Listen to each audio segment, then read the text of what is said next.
Hi folks, I hope that you guys are doing pretty well. So today is Saturday, the 6th of September 2025, and in today's video is a follow-on from verse 5, which I left last time when I was deciphering Psalm 118. So today I will continue on with Psalm 118, moving on from verse 6 all the way to 29. And before I commence, I'd like to remind you that Psalm 18, all the prophecies there are completely all for the millennial kingdom upon Jesus' second coming, okay? Now on verse 6 it reads, "The Lord is on my side, I will not fear. What can man do unto me?" That's interesting.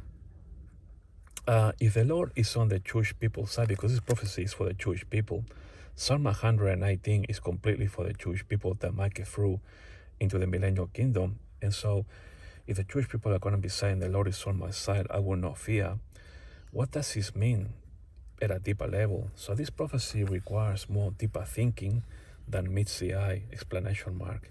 And why is this? Because if you read Romans 8:30, it says, "Moreover, whom he did predestinate from the foundation of the world, them he also called. And whom he called, them he also justified. And whom he justified, them he also glorified." Okay, so basically this prophecy in Romans 8:30, this means that this is a prophecy that is applicable, okay, to all those Jewish people that will make it through into the millennial kingdom, okay. And so therefore, the Jewish people will say, "The Lord is on my side, I will not fear," okay. They will be saying that, "The Lord is on my side, I will not fear." Now, this prophecy also links it with Zechariah chapter 13, verses 8 and 9, that 1/3 that make it through into the millennial kingdom, okay, living in the land. But of course, there will be other Jewish people that are captive that will be coming back to Israel, okay. So, yeah, the Jewish people will be saying, "The Lord is on my side, I will not fear," because also, if you read Romans 8:31, will therefore apply as well to them as a prophecy, to the Jewish people, in that, "What shall we say to these things? If God be for us, who can be against us?" Okay. This prophecy can also be applied to the Jewish people, in the millennial kingdom. If God be for us, who can be against us? Okay. Now this prophecy is also linked to Psalm 112, verse 7, and it reads, "He shall not be afraid of evil tidings. His heart is fixed, trusting in the Lord." Okay. It is also linked to Isaiah 12, verse 2. "Behold, God is my salvation. I will trust and not be afraid. For the Lord Jehovah is my strength and my song. He also has become my salvation." It's also linked to Isaiah 41:14. Fear not, thou worm Jacob, and you men of Israel. I will help thee, saith the Lord, and thy Redeemer, the Holy One of Israel." It's also Isaiah 51, verse 7, and it reads, "Fear you not the reproach of men," etc., etc. So basically, yeah, just to recap here with these Roman prophecies here in Romans 8:30 and 8:31, those that he predestinated from the foundation of the world, this will apply also to the Jewish people, because he predestinated, okay, from the foundation of the world. So this prophecy applies to the Jewish people as well. Not just Gentiles and other signs that are aside, but to the Jewish people that will make it through into the millennial kingdom. And also Romans 8:31 as well, because what shall we then say to these things? If God be for us, who can be against us? Of course, God is going to be for the Jewish people when he comes back to rescue them and redeem them for the millennial kingdom, so that Jesus can be the King of Kings, Lord of Lords. So these Romans 8:31 as well as 8:30, they also belong, or you can link them up to this verse 6. These are also promises for the millennial kingdom and for the Jewish people. These are promises for the Jewish people, okay? We have to, folks, think deeper, okay? Now then, we move to verse 7. I can do more than a full patch on all these verses, but I gotta keep this video short, and it's already 5 minutes on one verse alone. Verse 7, "The Lord taketh my part with them that help me. Therefore shall I see my desire upon them that hate me. So these are all millennial kingdom prophecies. So commentary. This prophecy is quite clearly linked to Genesis 12:3. And I will bless them that bless thee, and curse him that curses thee, because the Genesis 12:3 is a prophecy that is across all dispensations. This is an everlasting prophecy, even a multi-dispensational prophecy. Okay, so the fact that it's saying, "The Lord taketh my part with them that help me." Okay, in other words, I will bless those that bless you. Therefore, I shall see my desire upon them that hate me, and I will curse those that curse me. Okay, Israel. Okay, that's what Genesis 12:3 applies to this verse 7. And like I said, yeah, Genesis 12:3 is a multi-dispensational prophecy. Now, this verse it's also well linked to Isaiah 60, verse 12, and it reads, "For the nation and kingdom that will not serve thee shall perish." Exactly. "Therefore I shall see my desire upon them that hate me." And because of this part of the prophecy, it's applying here to Isaiah 60:12. "For the nation and kingdom that will not serve thee shall perish." Okay. Now it's also well linked to Isaiah 60:14.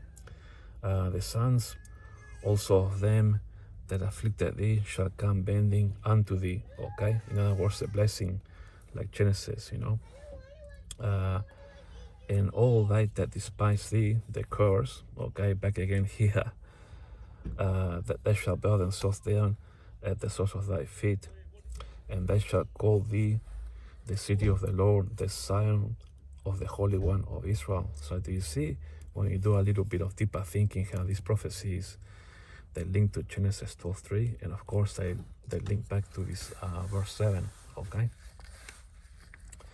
that's why when you do a bit of biblical deciphering, you got to think outside the box, and you got to search the prophecies. All right. Then verse 8, "It is better to trust in the Lord than to put confidence in men." Of course, God is always faithful. Commentary: God is the only faithful one. This prophecy can be linked to Proverbs 3, verses 5 and 6. And on verse 5 it reads, "Trust in the Lord with all thy heart, and lean not unto thy own understanding." And on verse 6, "In all thy ways acknowledge him, and he shall direct thy paths." Okay. Now then, that's quite common sense there. Now verse 9, "It is better to trust in the Lord than to put confidence in princes or kings." Okay, commentary: this prophecy is well linked to Psalm 146, verse 3, and it reads, "Put not your trust in princes, nor in the Son of Man, in whom there is no help." Okay. It is also linked to Psalm 75, verse 7. "But God is the judge. He putteth down one and setteth up another." A biblical example of this is what happened to King Saul, okay? And how God promoted King David to the throne, okay? So God didn't like Saul very much, but he wanted to establish King David, okay? So this is one example of this verse 9. It's better to trust in the Lord than to put confidence in kings or princes, okay? Now, I hope that you will give this a bit of a thought. Now, verse 10, "All nations compass me about, but in the name of the Lord I will destroy them." Compass me about, of course. When Jesus came back for the millennial kingdom, those nations, they come into the valley of Jehoshaphat. Now, commentary: this is a millennial kingdom prophecy, which, in order to decipher it, it must be first read correctly. So, in plain English, what this prophecy is reading, or should read, is all nations gathered together in a place called in Hebrew Armageddon, as per Revelation 16:16. And then Jesus brought them down into the valley of Jehoshaphat, according to Joel 3:2, for judgment, to plead with them for his people. But I, the Lord, will destroy them. And this should be the plague wherewith the Lord will smite all the people that have fought against Jerusalem. The flesh shall consume away while they stand upon their feet, and the tongue shall consume away, in their mouth, according to Zechariah 14:12. Okay, so if you think about what this prophecy is saying, and you read my commentary here, you can see how these prophecies are well linked to this verse here. Okay, I'm giving you here a bit of poetry to to let you know exactly what this prophecy means in real terms and in plain English.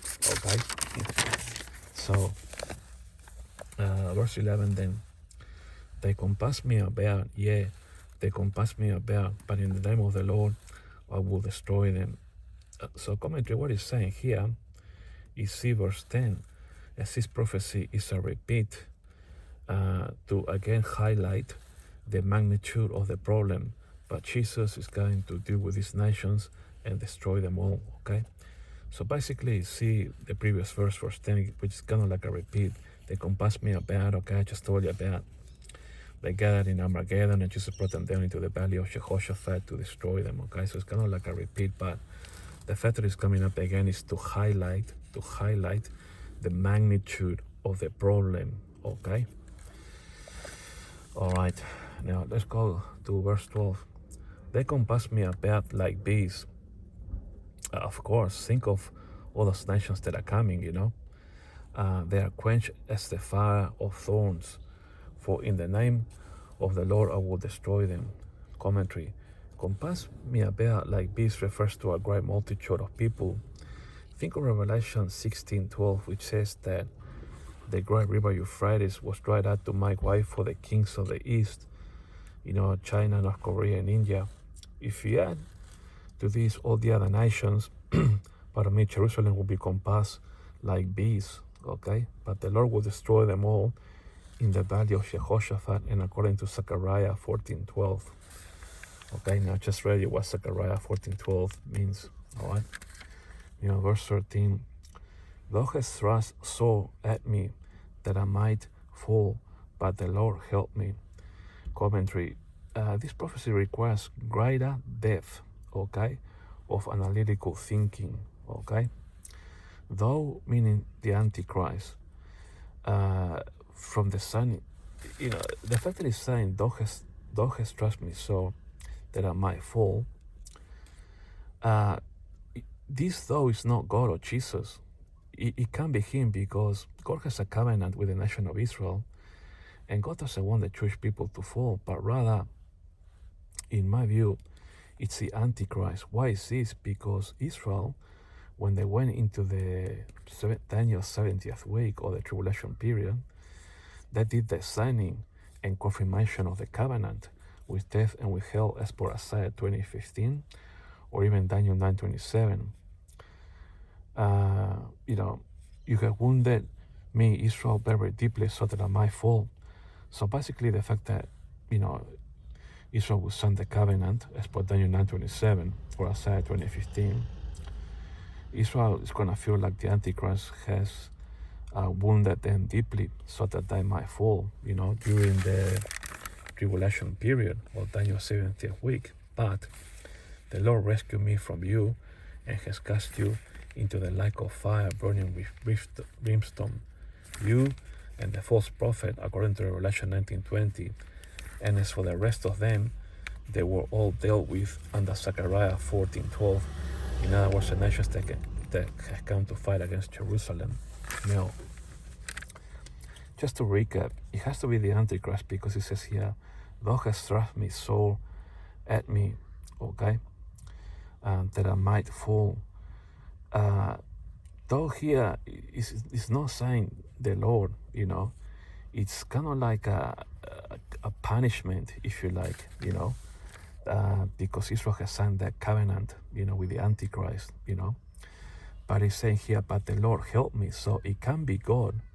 It can be God that is thrusting sore at Israel, because he's saying here, but the Lord helped me. So this though is the Antichrist, okay? But the Lord helped me. What would otherwise he wouldn't have said the Lord helped me, you know? So this one here, this though is the Antichrist. Okay, you Antichrist have put me in a really bad position, but God is going to help me. Do you see the difference? So, and that's because Israel signed the covenant with the Antichrist, as per Daniel 9:27. Okay, That's why you gotta think about these things as to how these prophecies are written, and you gotta be a little bit clever in your thinking. In other words, thinking outside the box. Now, verse 14. This is another tricky one. The Lord is my strength. Now, my strength is because it's a millennial kingdom. The strength of the Lord is actually His fight. How He's gonna defeat, the nations and put the false prophet and the Antichrist into the lake of fire and brimstone, and the devil, he's gonna burn him for 1,000 years into the abyss. And song is praising God. That's why I put him into boxes here. And it's become my salvation. Salvation is equals government and kingship. Now, for my commentary here, I want to tell you, in this prophecy, one has to address the three main words or boxes within this prophecy. In other words, the three main words or boxes are these ones: Jesus' strength, the Jewish people praising Jesus, and salvation, how Jesus is going to save the Jewish people and his kingship afterwards. So now, box one, in other words, strength, it was one equals strength, the fight. In other words, Jesus is going to fight to protect the Jewish people when he comes back for the millennial kingdom. So one prophecy to prove this is Revelation 19:15, and out of his mouth goes a sharp sword, that with it he should smite the nations, etc., etc., because the small prophecies. Now, box 2 equals song or praise.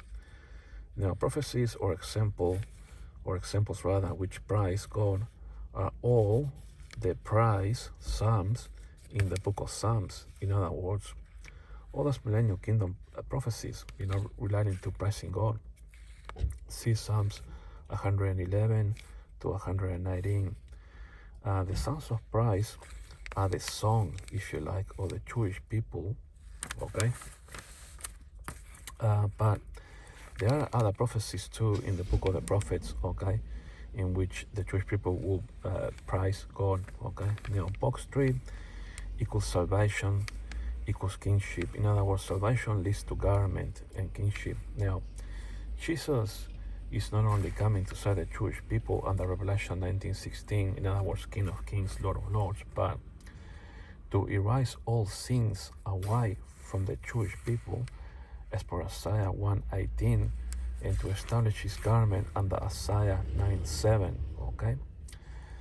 So when you think about it, salvation is not just that Jesus is going to defeat all those that have come and fought, all those nations against Jerusalem. It's more than that. It's also kingship, because don't forget that, under Romans 11:26, and all Israel shall be saved. But salvation is more than that.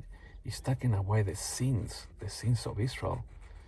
Okay, as Isaiah 1:18, it's having salvation is complete. It's not just coming to defeat the nations, but it's forgiving the sins of Israel under Isaiah 11:19, and Jesus establishing his government. Okay, that is complete salvation. Okay, so you need to think about this a little bit further than meets the eye. Now, verse 15, the voice of rejoicing and salvation is in the tabernacles of the righteous. The right hand of the Lord does valiantly. There's a fair bit to unpack here. That's why people need to take their time and try and consider word for word what this prophecy is trying to say, not just read it at a surface level and think that it's something simplistic. No, it's more than that. Let me give you my commentary here. The first part of the prophecy, where it reads the voice of rejoicing and salvation, is in the tabernacles of the righteous. This tabernacle, this word here, tabernacles, is extremely important. If you go past and you miss this one, and you not pay attention to these tabernacles, you're gonna miss the deciphering completely. The key word to watch here is tabernacles. Exactly. Why is tabernacles very key? This part of the prophecy is here suggesting, okay, a constant and ongoing rejoicing, okay? when you have a tabernacle or a home, you're always gonna be constantly rejoicing, right? That's why you need a tabernacle. If you don't have a tabernacle, you're gonna struggle. But first, the people will need to be settled in the tabernacles or homes. What does this mean in the bigger picture? For the Jewish people, it means that every tribe will be living under their allocated land portion according to Ezekiel chapter 48. Okay? You know, once the entire prophecies in Ezekiel chapter 48 are established, the continuous rejoicing of salvation in the tabernacles will come to pass. Exactly. Now let's go back here to tie all this thing. The voice of rejoicing and salvation is in the tabernacles of the righteous. Exactly. Let us stop that. That's the first part of the prophecy. I just told you.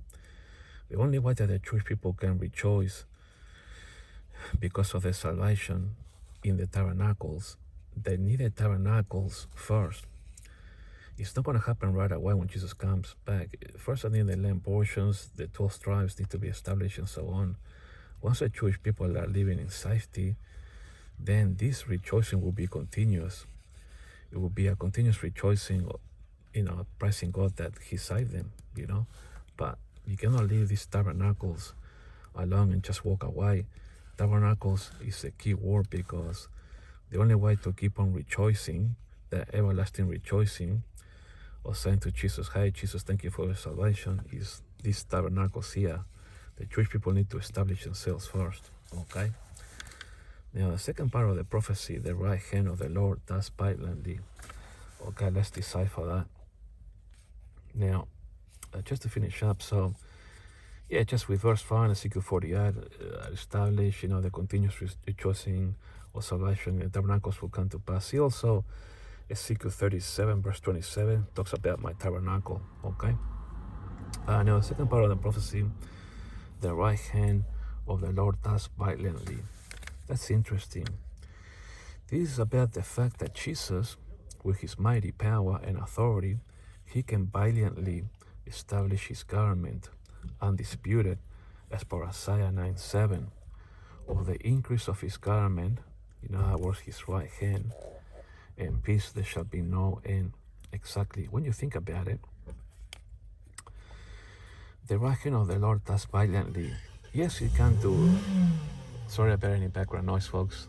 I just parked on the street here. Yes, the right hand of the Lord does violently. He's gonna defeat all the enemies of Israel, but it's actually more than that. In order to Jesus to keep on being valiantly, he needs to establish his government, and that will be his right hand.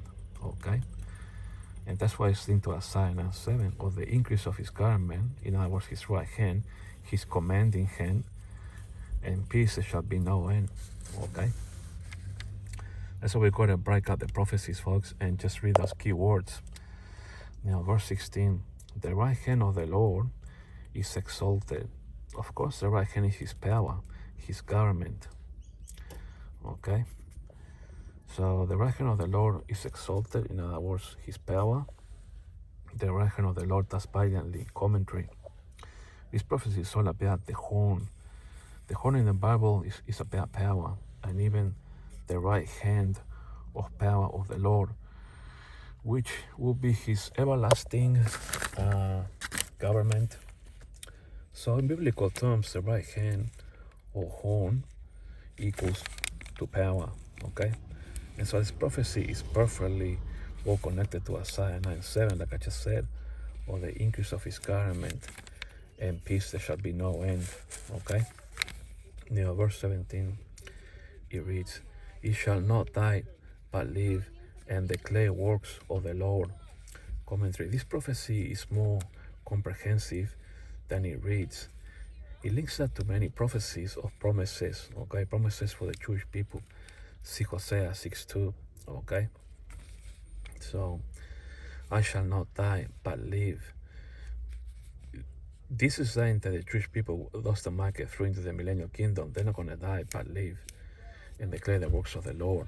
Okay, that's why it's linked to Hosea 6:2. Now, it shall not die but live are linked to prophecies like Isaiah 12:2. Behold, God is my salvation, and Romans 11:26. And so all Israel shall be saved. Think also of Jeremiah chapter 30 verse 7. But he shall be saved out of it. See also Zephaniah 3:19. The part of the prophecy which reads, and declare the works of the Lord, the Jewish people will praise God for the salvation in which He gives them, or will give them. This part of the prophecy is linked to the Psalms of praise, as per Psalm 111 verse 2, which reads, the works of the Lord are great, sought out of all them that have pleasure therein. Or even Psalm 113 verse 4, the Lord is nigh above all nations. The fact that the Lord is is high above all nations, these are works, because if Jesus is going to be high and ruling all nations, He's going to be doing works to do that, and His glory above the heavens. But more than this, the Jewish people will declare the works of the Lord by being named the priest of the Lord. Exactly, folks. Now, these are works too, because if you think about it, as per Isaiah 61:6, which reads, the priesthood always declares the works of the Lord.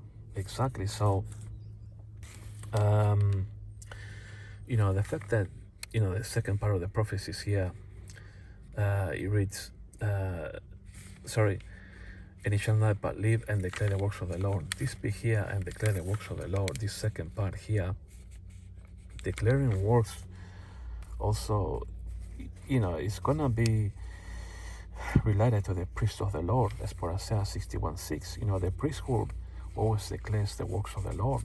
The Jewish people will be priests, and they're going to be declaring the works of the Lord. That's why it's linked to Isaiah 61:6. So those prophecies require, some heavy thinking. They're not just surface level prophecies. Okay, verse 18. The Lord has chastened me sore, but He has not given me over to death. Commentary. The Lord has chastened me sore is about the remnant, okay, or the Jewish people that will make it through into the millennial kingdom, as per Zechariah chapter 13 verses 8 and 9. And on verse 9 here of this Zechariah 13, it reads, and I will bring the third part through the fire.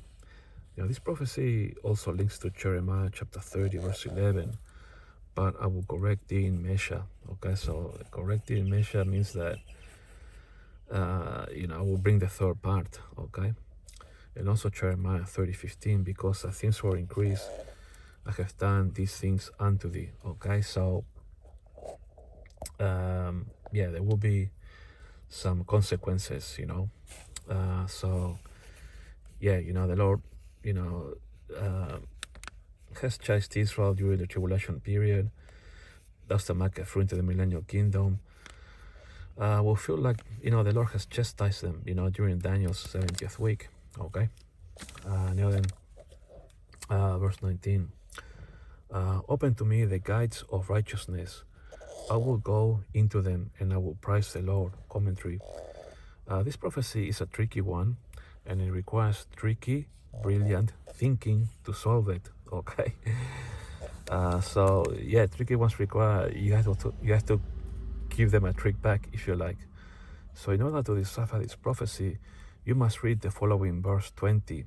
Okay, to realize that God, Jesus, and His righteousness will enter by the close golden gate in the old city of Jerusalem. Okay, because it says here, open to me the gates. This is a millennial kingdom prophecy. Open to me the gates of righteousness. This righteousness is Jesus. It can be nobody else but Jesus. Open to me the gates of righteousness. Who can only enter into the gates? Righteousness. Who is righteousness? Jesus. Exactly. So that's why this prophecy is a tricky one and requires tricky, brilliant thinking to solve it outside the box. In order to do that, one big clue is read verse 20, okay, and then you will realize that it's Jesus. His righteousness is going to enter by the golden gate in the old city of Jerusalem. Thus, following, sorry for my accent. I also need glasses. I'm wearing glasses, but even sometimes wearing glasses is not good enough for me. Thus fulfilling the prophecies in Ezekiel 44, verses 1 to 3. And in Ezekiel 44, verse 2, it reads, the God of Israel had entered in by it, in other words, the golden gate. Therefore, it shall be shut. Okay? Verse 20, the gate of the Lord, into which the righteous shall enter. See, the gate of the Lord. If you go back here to this tricky prophecy, open the gates of righteousness. That's the golden gate. Okay? So the gate of the Lord, meaning the golden gate, into which the righteous shall enter, meaning Jesus' commentary. As per verse 19, this verse 20 is about Jesus entering triumphantly via the golden gate, as per Ezekiel 44, verses 1 to 3, but especially Ezekiel 44, verse 2. Okay? Now, verse 21, I will praise thee, for thou hast heard me, and art become my salvation. Of course, it's a millennial kingdom prophecy. The Jewish people will be praising Jesus. Commentary again. This verse is similar. It's a similar repeat to previous verses in this Psalm 118, in praising God for having saved the lives of the Jewish people. See verse 1 and verse 14 for examples of this verse 21 here. This verse 21 can therefore be linked to the Psalms of praise. For example, Psalm 111, Psalm 112, etc., etc. Okay? Now verse 22. The stone which the builders refuse is become the headstone of the corner. Commentary. We all know that the headstone is always Jesus. So when Jesus arrives for the millennial kingdom, he will become the precious cornerstone, as per Isaiah 28:16. So this verse here links to Isaiah 28:16, and it reads, therefore thus saith the Lord God, behold, I lay in Zion for a foundation, a stone, a dry stone. A dry stone means that his death and crucifixion, okay? Death, crucifixion, and that he rose up, okay? That's why he was a dry stone, a precious cornerstone, a sure foundation. He that believeth shall not make haste. See also Ephesians 2:20 and 1 Peter 2:7, okay? So he that believeth shall not make haste. If people have faith in Jesus, they're not going to make haste. As simple as that. Verse 23. This is the Lord's doing. It is marvelous in our eyes. Commentary. This is the Lord doing is, in other words, what Jesus always promised to Israel, that he one day will come as the Lion of Judah to be King of Israel and the precious cornerstone. Okay? This prophecy links with Genesis 49:10. The scepter shall not depart from Judah. Now, this Genesis here, just because it's way back in Genesis, doesn't mean that it doesn't apply to the millennial kingdom. It will apply because, and it's linked to this verse 23, because what it reads, the scepter is Jesus shall not depart from Judah, Jesus from the tribe of Judah, until Shiloh, peace come.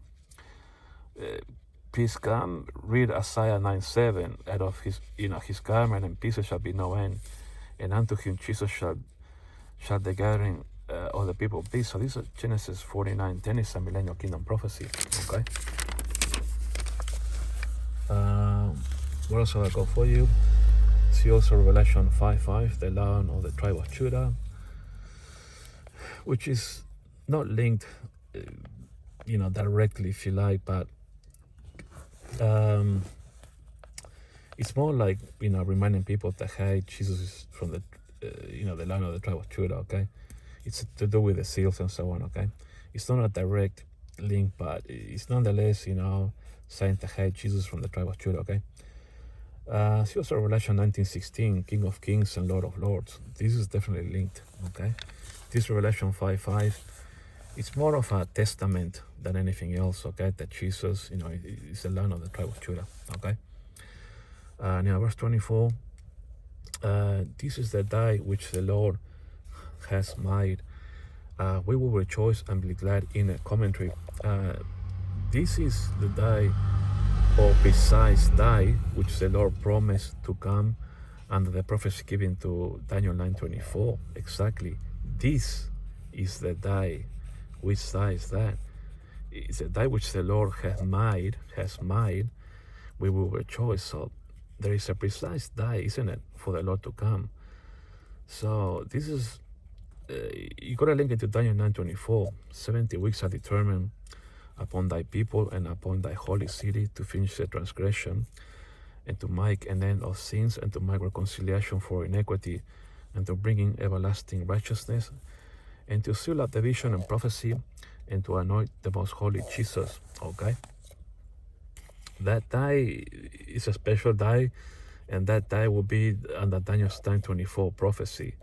You know, the 70 weeks are determined. Okay, so there you go, folks. Now verse 25.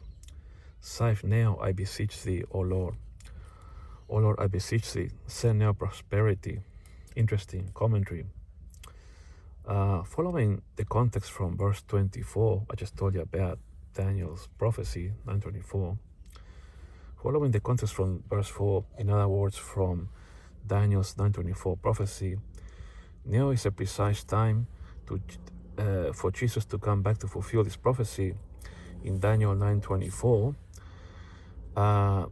The day and time is precise. Exactly. Daniel's 9:24, that day and time is precise.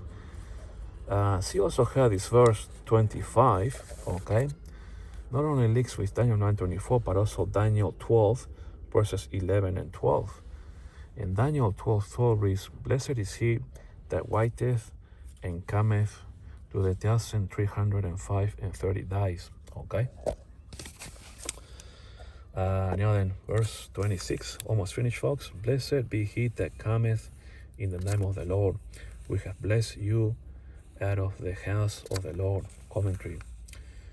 Now, the prophet that Israel will rise up in the second half of the tribulation period, his mission will be to unite the Jewish people unto Jesus Christ. This prophecy also links up with Zechariah 13:9. They shall call on my name, and I will hear them. I will say, it is my people, and they shall say, the Lord is my God. Okay? So yeah, the Jewish people, you know, when they finally accept Jesus, they're going to say, blessed be he that cometh in the name of the Lord. We have blessed you out of the house of the Lord. Okay, so Israel will have a prophet for the second half of the tribulation period, as soon as Moses and Elijah leave. And his mission is to unite the Jewish people unto Jesus. And it also links to Zechariah 13:9. Okay, they shall call upon my name. Okay. Now verse 27. God is the Lord.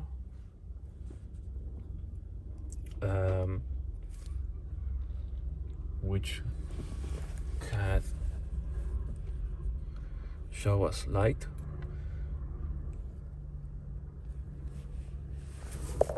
Just give me 1 sec, folks.